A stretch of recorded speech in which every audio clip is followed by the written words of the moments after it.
droplets fall, a soft encore, a rhythm in the quiet morn. We are drops in the endless flight. But if you seek a storm that roars beneath the light, baby, I'm the peace before the fight. And you can dance in the storm till you wash away your trace. The droplets fall, a soft encore, a rhythm in the quiet morn. We are drops in the endless flight. But if you seek a storm that roars beneath the light, baby, I'm the peace before the fight. And you can dance in the storm till you wash away your trace.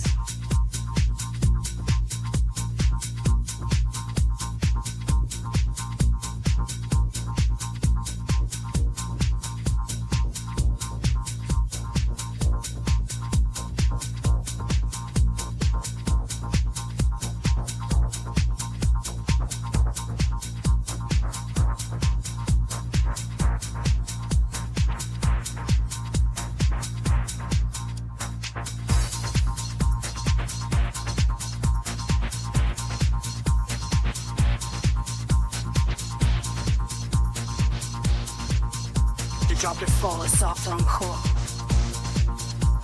rhythm in the quiet morn. We are drops in the endless flight. But if you seek a storm that roars beneath the light, baby, I'm the peace before the fight. And you can dance in the storm till you wash away the trace.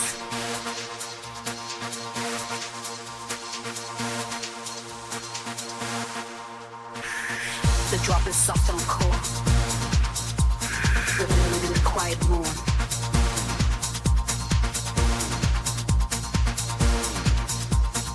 We are drops in the endless flight. But if you see the storm that roars beneath the light, baby, I'm the peace before the fight.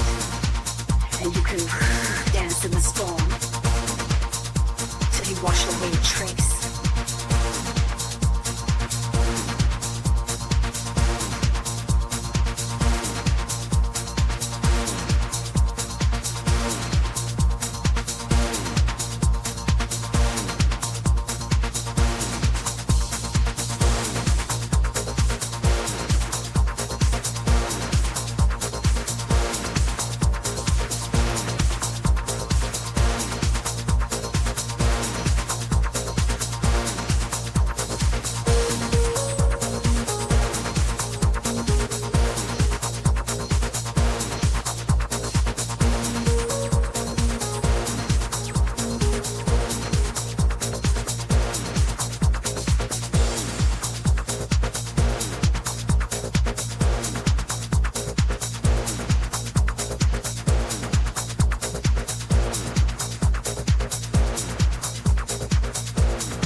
Come along, join the fun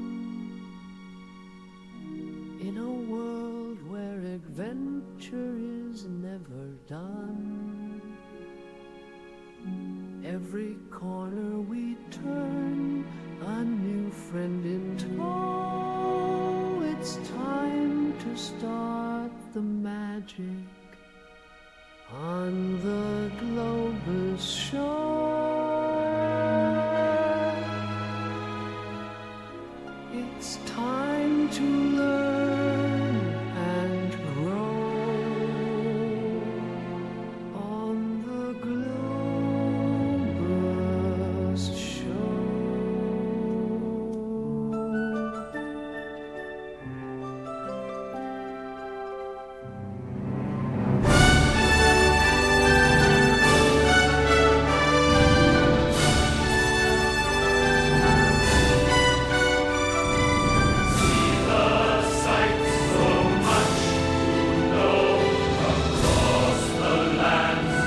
Together we go.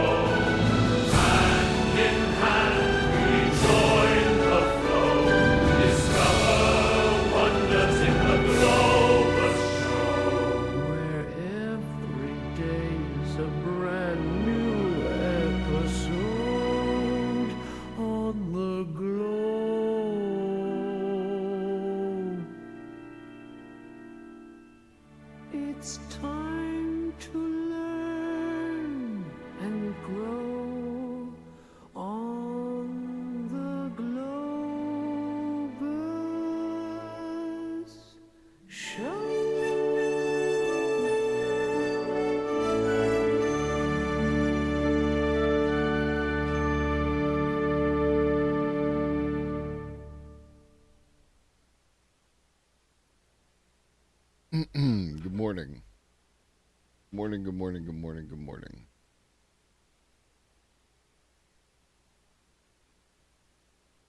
Hmm.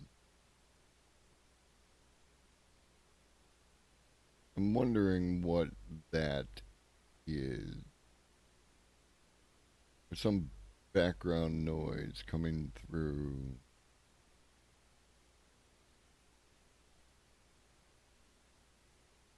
I'll worry about it later. Good morning. Good morning, PETA. Good morning, Dr. Yasmin. It's still a work in progress. Um, Regarding the opening music. Because I decided to start uploading um the VODs to YouTube. Um, the songs I was using are um no longer viable because they trigger copyright and whatnot. Um, well, the one did the weekend song.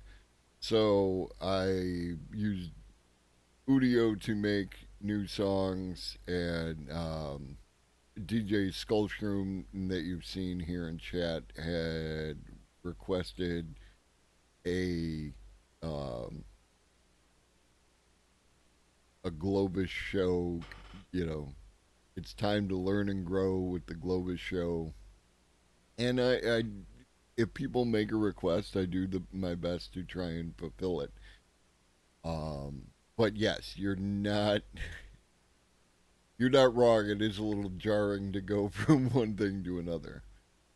Good morning, Cosmic. Um, yeah, and it'll continue to evolve until I settle on something that I really like. I did enjoy having blinding lights, but such is the nature of copyright and IP that I'm not allowed. So we shall, encumbered by idiots, we pressed onward. So, good morning. It is May 13th, 2024 at 9 a.m. on the East Coast. And welcome to the Globus Show. Um, if the Call of Dragons thing is still running, so you do have the ability to participate if you can. That's the link. These are the rules. What rules, you sons of bitches? Exactly. Thank you, Jordan. Um, so anything you can do to help is greatly appreciated. We're going to be continuing to run that for the next 11 days in the background. Um, and like that. Anything else? I don't think so. I think we have everything. And for the rest of this week, start time will be 9 a.m. for the morning news show. Normal 5:30 or 5 p.m. Eastern. Excuse me, for the evening show. And if you're watching this on YouTube, you should join us over here on twitch.tv Globus underscore the underscore elder, and the link is in the down there part. All right, without further ado, let's get at it.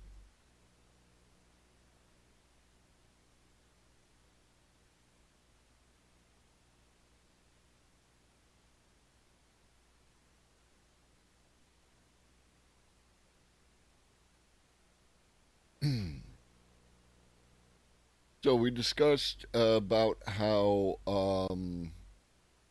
OpenAI is shifting their or is attempting to accommodate creators whose materials are used. Good morning, Kadeo.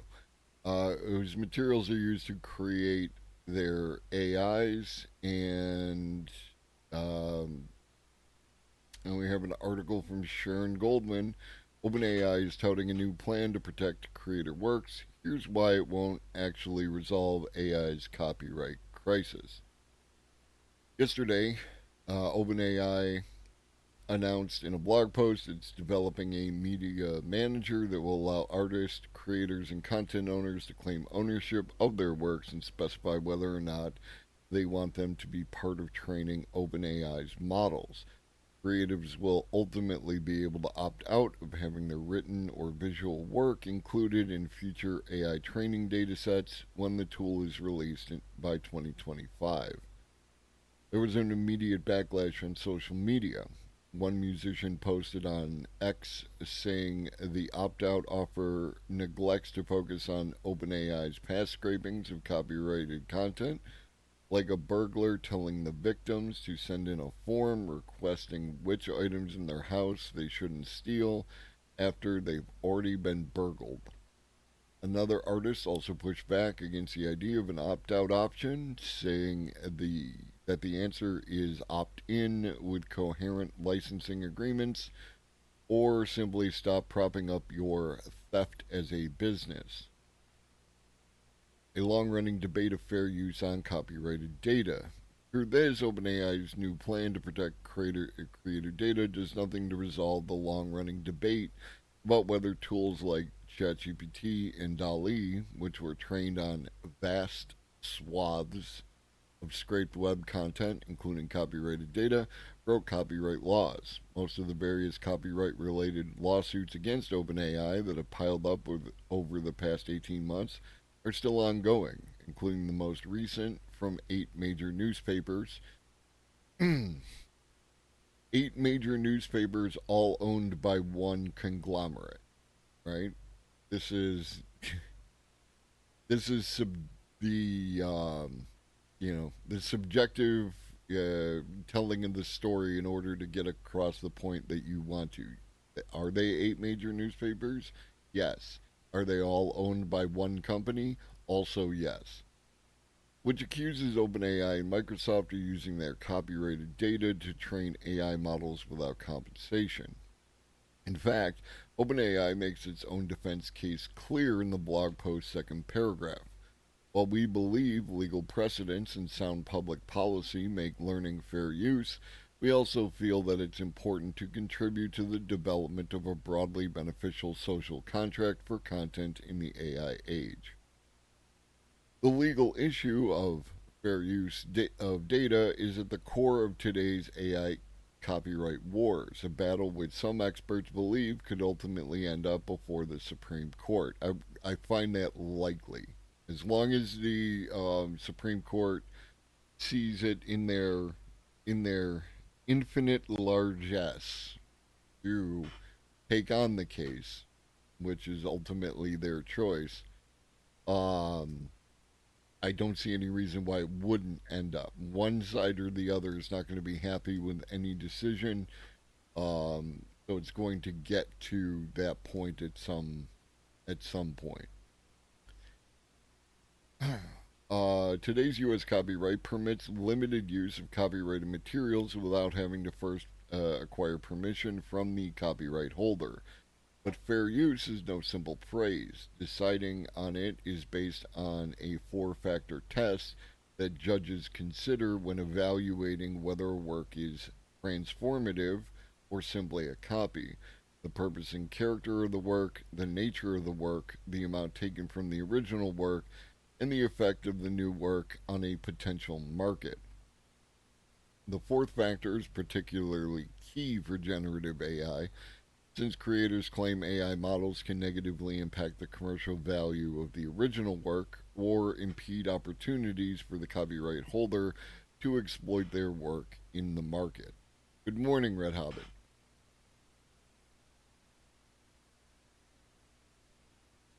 And it's important to remember that there is no fair use law, right? There is a structure that judges use to interpret each individual case by case event. It's not like that they do math and then it crosses this line, ergo, it is fair use, it is not fair use. It is subjective based on a judge's decision. New open blah, blah, blah, blah. New OpenAI tool is meant to comply with EU AI Act standards. However, none of that is what OpenAI is addressing with the new Media Manager tool it is developing. Instead, it is simply complying with the standards laid out by the EU's recently approved, soon to be implemented AI Act, according to Avias Skowron, head of policy and ethics at Eleuther AI. Good morning, Nemesis. Copyright has become increasingly hazy over the years with different rules applying to different industries. Absolutely. As a scholar who has done research in this specific field, free speech law, the EU is not very speech friendly, and fair use isn't really a doctrine there. The EU is much more pro copyright than the US is, despite what most people think. And even companies seem to no longer care on a broad scale. Yeah, it is. And let's let's talk about the mouse in the room, and that's Disney. Disney has been a huge driver of certain kind of IP copyright law and expanding it and extending it over time in order to make it more difficult for people to use content that at this point should theoretically be in the public domain. Even allow works to be removed from the public domain. Wow, I did not know that. This is why I love having you around, Doc. I'm not too sure on paper. Maybe as the EU likes regulations, enforcement is another cup of tea and varies widely country to country. And there's no, even within the concept of public domain, there is no standard public domain that exists throughout the world. Your work could enter public domain in one country and not in another, and actually does so very often. If a product is visibly available on the internet, surely it is doubtful that copyright could be applied in detail to everything that appears in text soundtrack is a lost cause. It's has been going on for as long as the internet has existed, right? If it was funny. Over on Facebook a few years back, right before the Picard show was about to drop, CBS released a trailer for Picard, and it was shared to the Facebook group, over nerding, where we talk about nerding and pop culture and that kind of stuff. And then the sharing, not the original, but the sharing, was the individual got hit with a copyright takedown of that video, and it was shared directly from CBS. So even within the current framework, nothing makes sense. None of us know how to behave because we don't all agree on what the rules of behavior are.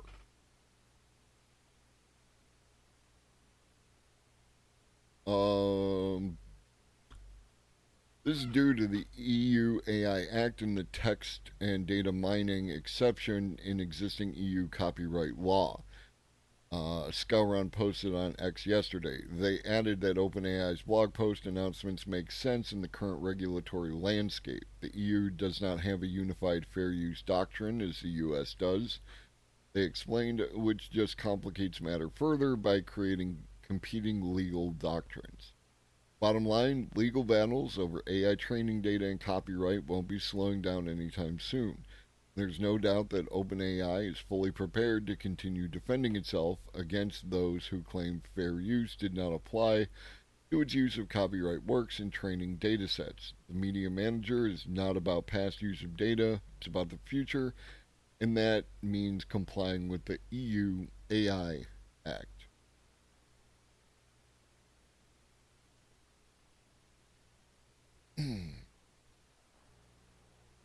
Okay,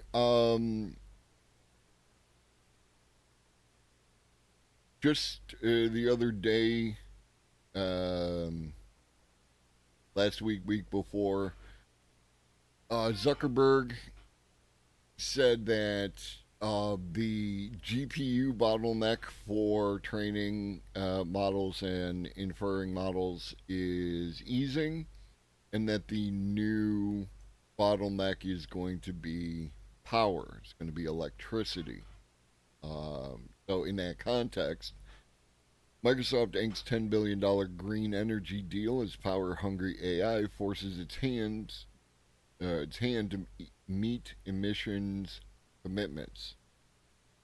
In 2020, Microsoft made a splashy pledge to be carbon negative by 2030 by purchasing carbon offsets and, crucially, cutting its own emissions.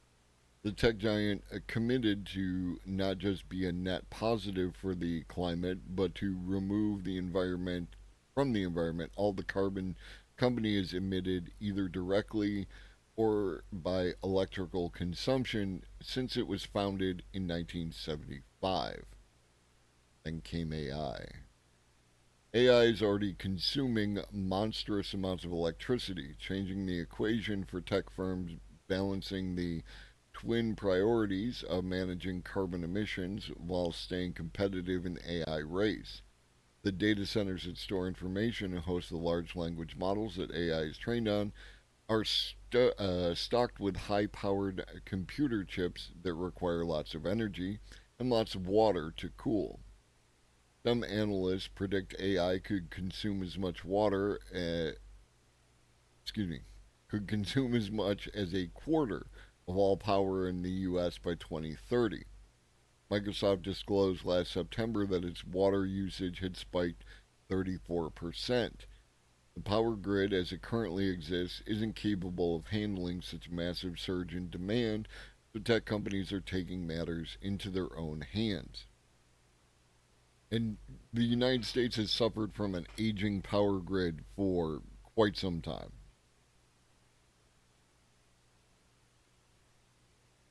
Again, you have to motivate, you have to incentivize companies to upgrade their systems, and they are notoriously unwilling to do so because there's no profit in upgrading something that already works, so on and so forth. So you have to motivate and incentivize in whatever fashion suits your political needs. This morning, Microsoft announced a $10 billion deal with asset manager Brookfield to supply Microsoft with a whopping 10.5 gigawatts of renewable power capacity between 2026 and 2030. That's by far the biggest such deal ever signed, roughly equivalent to the amount of electricity required to power 4 million homes. It's a magnitude of difference.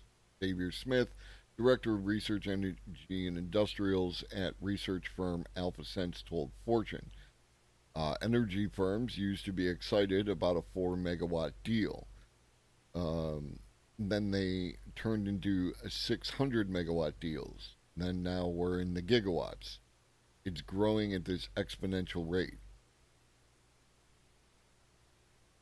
1.21 gigawatts.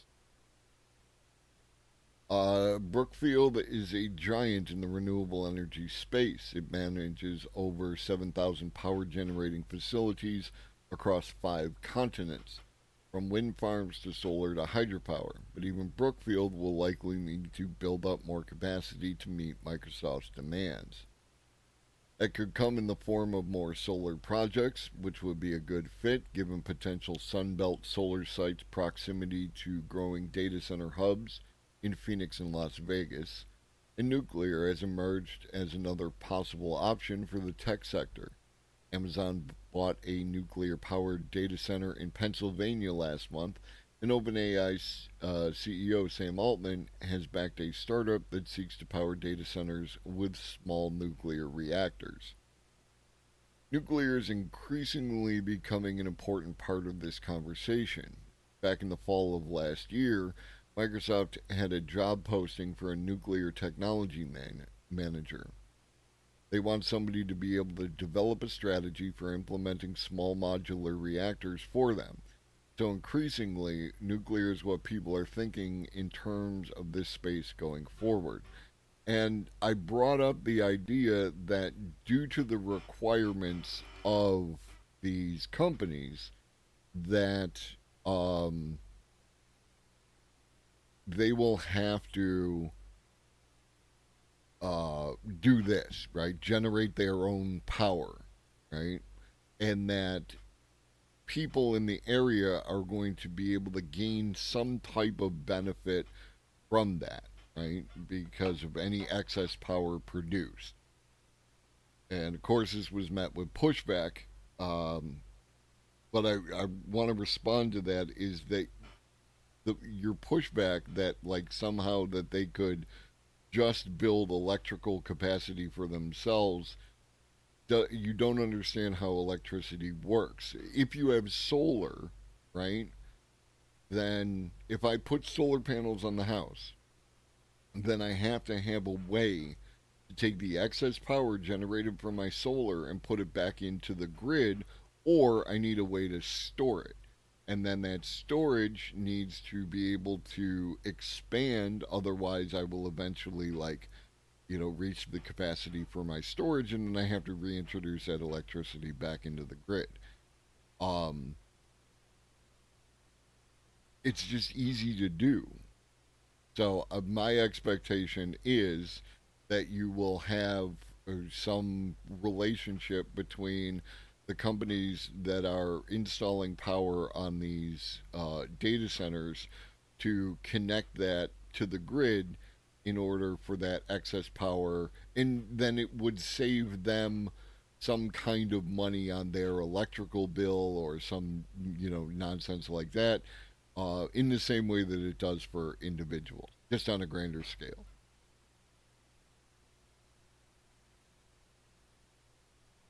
So yeah, we're looking at that going forward. What's next? We got to hustle to get through a bunch of this stuff.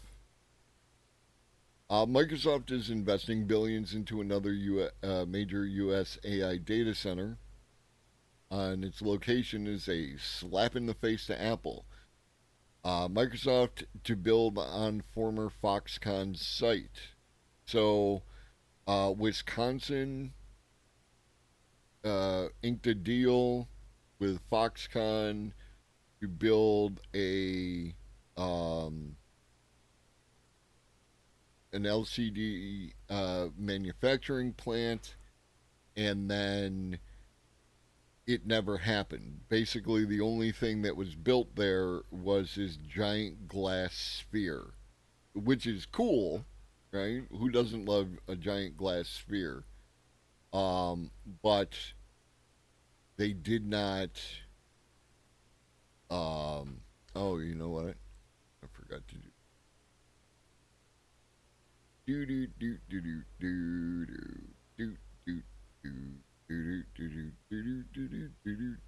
do do.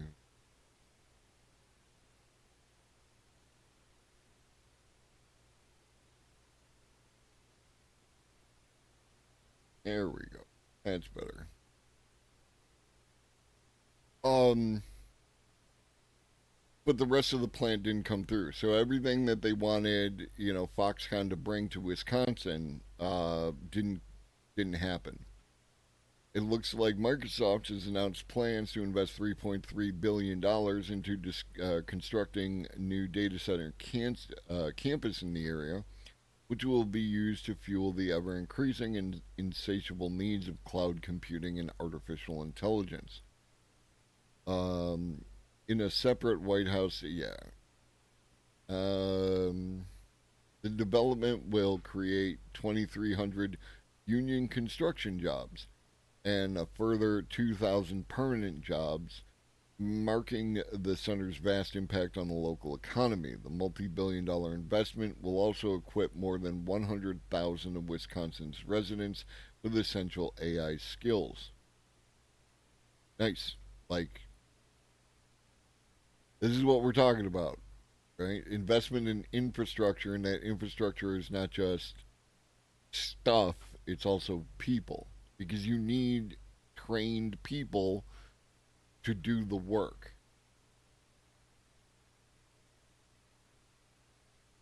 We will use the power of AI to help advance the next generation of manufacturing companies, skills, and jobs in Wisconsin and across the country. This is what a big company can do to build a strong foundation for every medium, small, and startup company and nonprofit anywhere. Yeah, and here we go. Details regarding the scale of the campus were notably left out of the announcements by Microsoft and the White House. However, the company committed to building a 250 megawatt solar farm in the state together with National Grid in order to address the data center's mighty power consumption. Redmond also committed to using water responsibly at the site, noting that it would only use recycled water in a closed loop system when the temperature gets too hot. And this is a key. You need this to address the water concerns. You need to be able to recycle the water and keep it in a closed loop system to minimize that. And that technology exists. TSMC already does that and recovers like 95% of their water.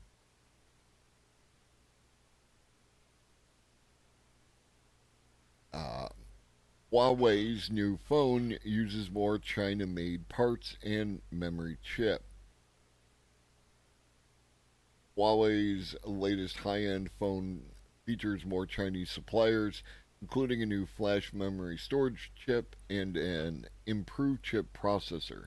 Teardown analysis shows, pointing to the progress China is making towards technology self sufficiency.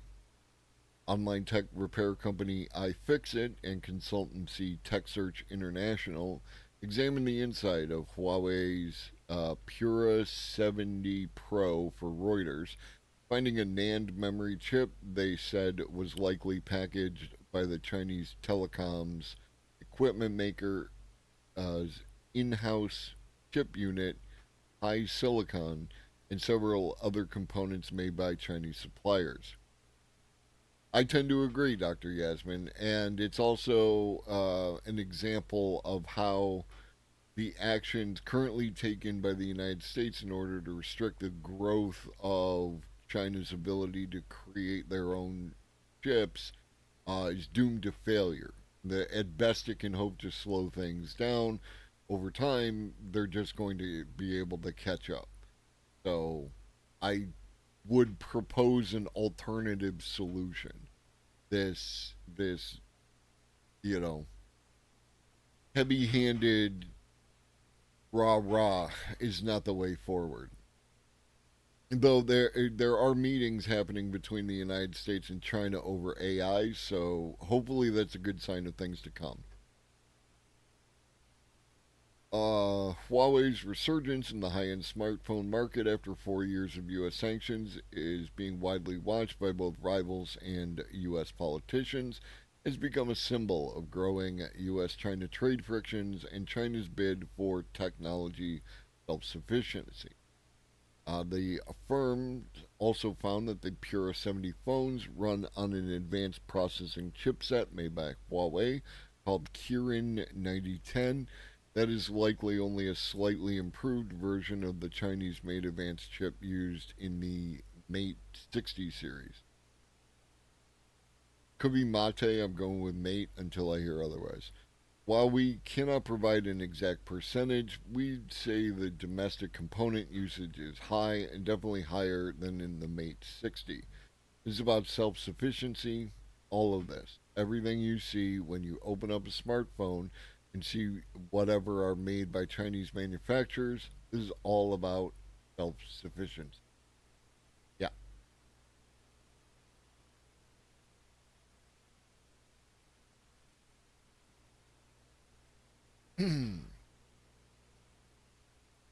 um,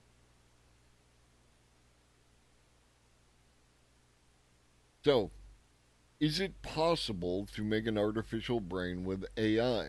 Breakthrough achieved, no in detail. Breakthrough has been made in the direction of making artificial brain cells.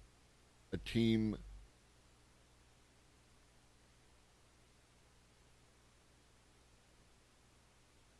Oh, sorry, low tech. Were you born in 1988?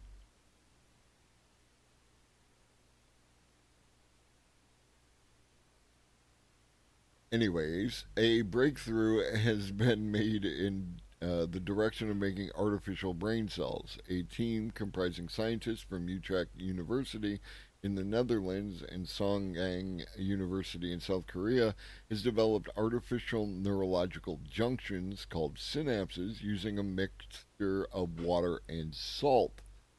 It is considered an important achievement, paving the way for the development of advanced computers that mimic the performance of a human brain. Human brain synapses. Human brains use water and dissolved salt particles called ions as their medium, while advanced computer systems rely on conventional solid materials for the same function. With the recent breakthrough, it has become clear that computers can be developed that will work like a human brain. Iontronic memristor. According to the study published in the journal Proceedings of the National Academy of Sciences, scientists have a device called an iontronic memristor, which carries water and salt inside. Measures just 150 by 200 micrometers wide, same width as 3 or 4 human hairs put side by side. The device also remembers how much electrical charge has previously flowed through it. Like human brains, these electrical impulses cause ions to move through the cone shaped channel, with variations in the electrical charge leading to variations in the ion movement. In the study published in Proceedings of the National Academy of Sciences, theoretical physicist Tim Kamsma from Utrecht University wrote that it is a crucial advancement toward computers not only capable of mimicking the communication patterns of the human brain, but also utilizing the same medium.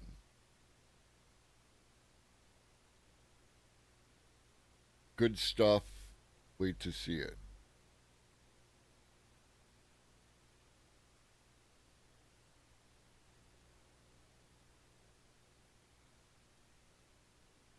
Scientists imaged and mapped a tiny piece of the human brain.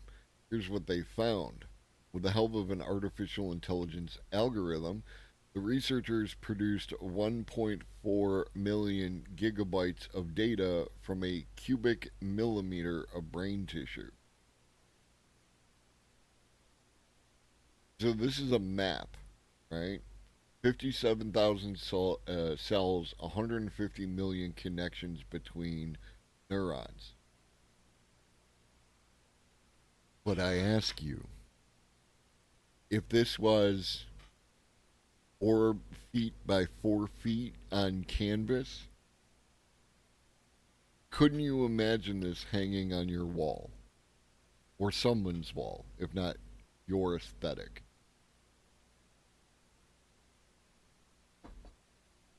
So, I ask you, how do you define what is art and what is not art? It's entirely subjective. Like, this is the kind of thing that I create with epoxy. You know what I mean? Like, I can do stuff like this. Now, this is a lot of intricate detail, so it would require a series of layers. It would be some work to create this by hand. Um, but I would I would point out that it's reminiscent of what's his name, Jackson Pollock, right? And this is a kind of piece of art that you could stare at for hours, teasing details out of it.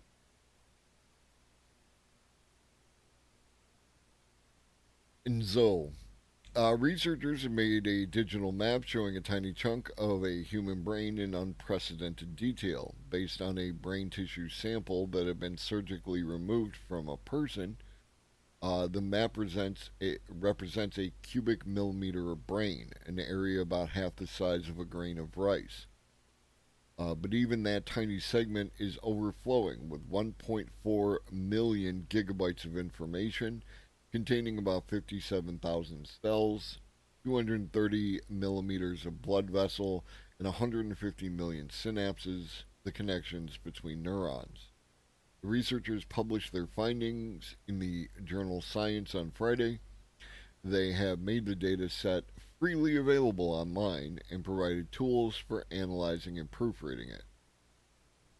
In one respect, our data set is minuscule, but it doesn't feel small because when you get in it, you see it's like a gigantic forest. It's a bit humbling. How are we ever going to really come to terms with all this complexity?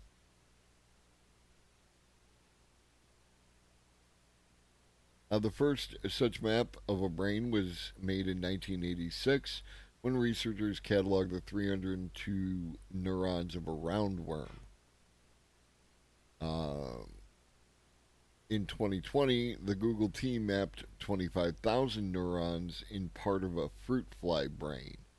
They've also been involved in mapping parts of brains of the zebrafinch, a small bird, and zebrafish larvae. For the new paper, the researchers turned to a piece of brain tissue from a person with epilepsy.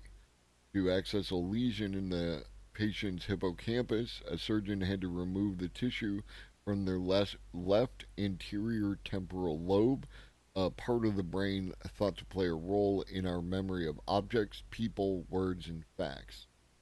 Scientists then used an electron microscope to image more than 5,000 slices of the tissue, each of which was only around 30 nanometers thick. The process took close to 11 months. Artificial intelligence algorithms then reconstructed the cells and their connections in 3D. The aim was to get a higher resolution view of this most mysterious piece of biology that each of us carries around on our shoulders. The reason we haven't done it before is that it's damn challenging. It really was enormously hard to do this. Very cool.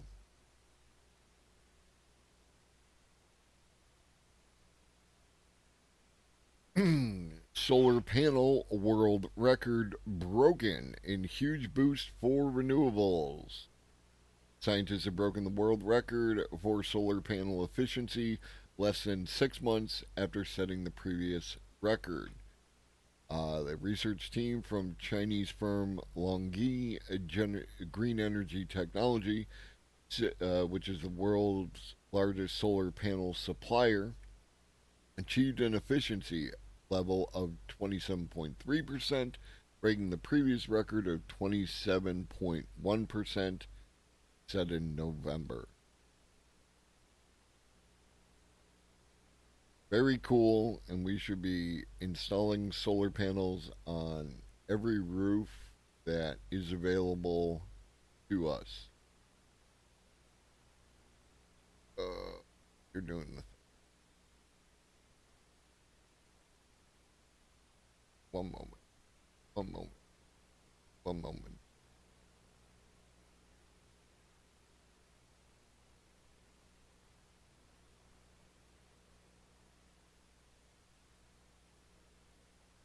Okay, speaking about the line, the Neom project, the line. Energy CEO said he canceled a $100 million contract with Neom when he realized the Saudis were bulldozing villages to make space. A green energy founder pulled out of a $100 million Neom contract after he realized the Saudis were bulldozing villages to make way for the megacity. Malcolm Aw, the CEO and founder of Solar Water, told Business Insider that he initially got involved with NEOM to help realize its ambition as a pioneering green energy eco-city. NEOM is the centerpiece of Saudi ruler Mohammed bin Salman's Vision 2030 project to diversify the Saudi economy away from fossil fuels and transform it into a luxury tourism destination and innovation hub. However, Ah said he was so appalled at reports of human rights abuses, he canceled the NEOM contract in 2022, despite having already built some of his desalination plants there. They just they bulldoze their way right through villages and everything, which is just unbelievable.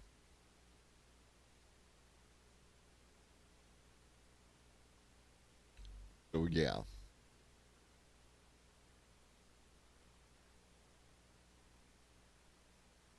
just a continuing ongoing disaster. Schools turn to artificial intelligence to spot guns as companies press lawmakers for state funds. I hate this because it's like the dude is acting like he somehow didn't know about all the awful abuses in Saudi Arabia until Neom happened. Yes, right? That there are other human rights abuses that existed, but the bulldozing of entire villages was a bridge too far for him.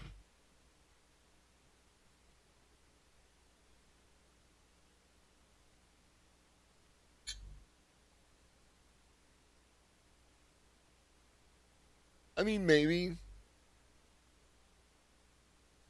that could be, or like, I mean, without diverting too far into the whole thing of like, you know, state violence and all those kinds of things. Layers of abstraction provide people with a certain insulation from the things that they see around them. And while, like, as much as you can talk about, like, you know, the terribleness of billionaires, et cetera, et cetera, et cetera, very few of them want it, like, you know, in their face, like, are hunting the poor for sport kind of behavior. Because they're human beings, right? They're all ultimately human beings, and human beings have a natural empathy that exists within us, even if it's not, you know, fully engaged with and like that. So while tolerating the abuse of, um, migrant workers who come over to work in the UAE, for instance, and then get trapped in that kind of thing, the idea of bulldozing villages is very like it's not something that you can put layers of abstraction on top of, right? For them.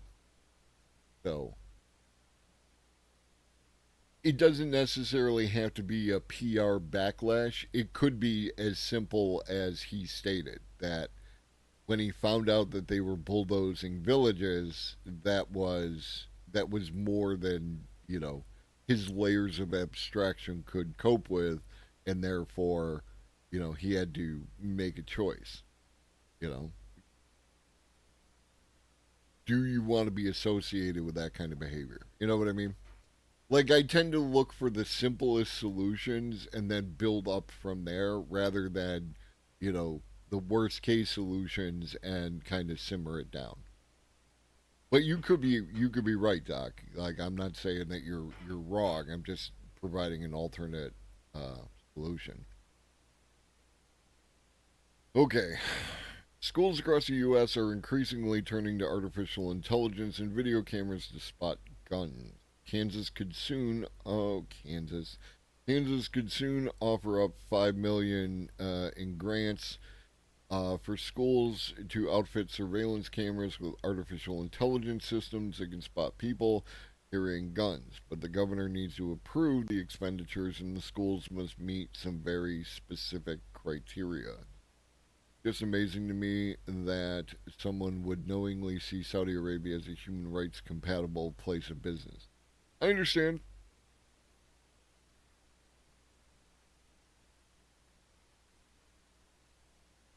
So again, I'm reading. Hey, can we, Doc? Like it's one of those kind of things. Good morning, out for you. I'm reading Homo Deus, right? One of the things that he talks about in both this book and in *Sapiens* is this idea of um, like it was in *Sapiens*. He's more talking about cultural mythology, right? And like in that kind of thing. And in this book, he just hit me off with the concept that we understand that there's an objective reality, right? Of weather and mountains and oceans and all that, trees, and then there's a subjective reality which occurs inside this box and is my personal experiences and everything else. But there's actually a third layer of reality, intersubjective reality, and that is connected to these idea of um, cultural mythologies, like money. Money is a cultural mythology that exists through an intersubjective reality. If one day people decide to stop playing by that particular mythology, then the money, which still exists in the objective sense, ceases to exist in the intersubjective sense. You know what I mean? Um, Empires rise and fall, right? The fall of the Soviet Union, which was created through Russia, Belarus, and Ukraine signing the pact um, that created the Soviet Union, was also one day Belarus, Russia, and the Ukraine signed another piece of paper that said that the Soviet Union no longer existed. And right, this is the nature of intersubjective reality. Russia exists, Belarus exists, Ukraine exists, such as they are with the idea of borders and whatnot. But that there was this thing and then there wasn't this thing. Yeah, no, let's focus on the article. And I know this means on the you Red Hobbit. I believe you were the one who put it into the Discord. I think. Thank you again for all your assistance to make sure that I don't miss things um that people would find important. AI software must be patented, designated as qualified anti-terrorism technology. In compliance with certain security industry standards already in use in at least 30 states and capable of detecting three broad firearm classifications with a minimum of 300 subclassifications and at least 2,000 permutations. Only one company meets all those criteria. Big shocker. The same organization that touted them to Kansas lawmakers creating the state budget. I'm from Western New York, Nemoni. Um, that company, Zero Eyes, is a rapidly growing firm founded by military veterans after the fatal shooting at Marjorie Stoneman Douglas High School in Florida. Legislation pending before Kansas Governor Laura Kelly highlights two things. No, Brits talk like this, or they don't actually. That was a terrible British accent, and I'm offended by it. Um, Active shooter in my niece's school district a few weeks ago had a long gun, a pellet gun. Yeah, like I'm not sure what this is intended to do. Right? Yeah, it uses artificial intelligence with surveillance cameras to identify visible guns, then flashes an alert to an operations center staffed around the clock by former law enforcement officers and military veterans. If verified as a legitimate threat by Zero Eyes personnel, an alert is sent to school officials and local authorities. Um, the goal is to get that gun before the trigger's squeezed or before that gun gets to the door. I don't see how that's like it is performative as fuck, right? Like this idea that, what are you going to do? Are you going to put everyone in a onesie, a leotard, right? Like otherwise you can hide it in a jacket, in a bag, and stuff like it just it seems entirely performative, and it also like beyond not addressing the fundamental underlying issues that create the environment in which these kind of things can occur. It's not going to do what they want it to do, right?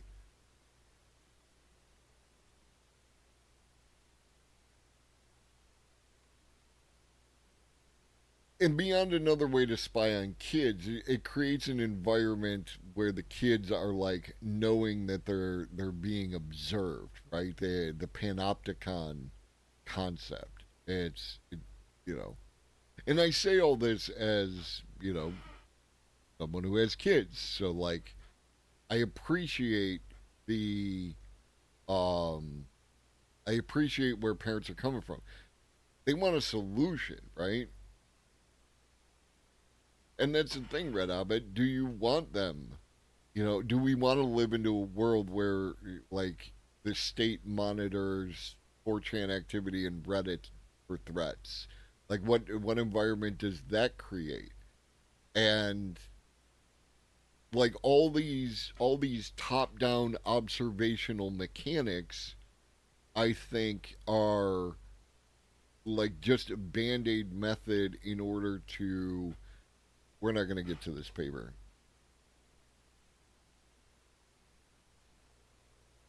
They're a top-down band-aid mechanic to not address the real problems, right? Like if you have a condition, do you want me to, let's say you have cancer, let's say you have lung cancer.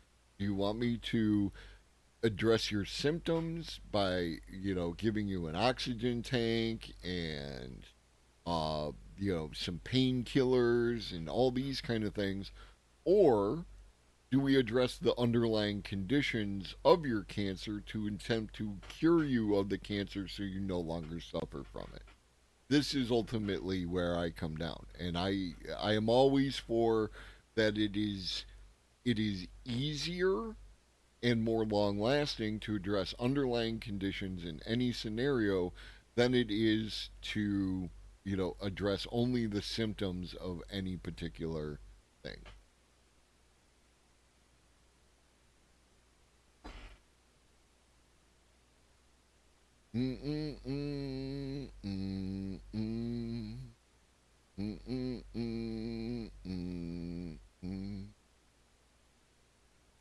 Treat the root cause. Always treat the root cause. Okay. That's going to be it for this morning news. We will do more news on another day tomorrow. We'll be back tomorrow with more news. We'll be back this evening with the video show. So make sure that you are here for that.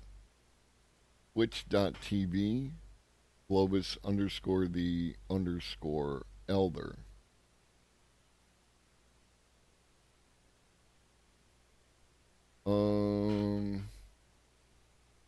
Well, thank you. Thank you for showing up.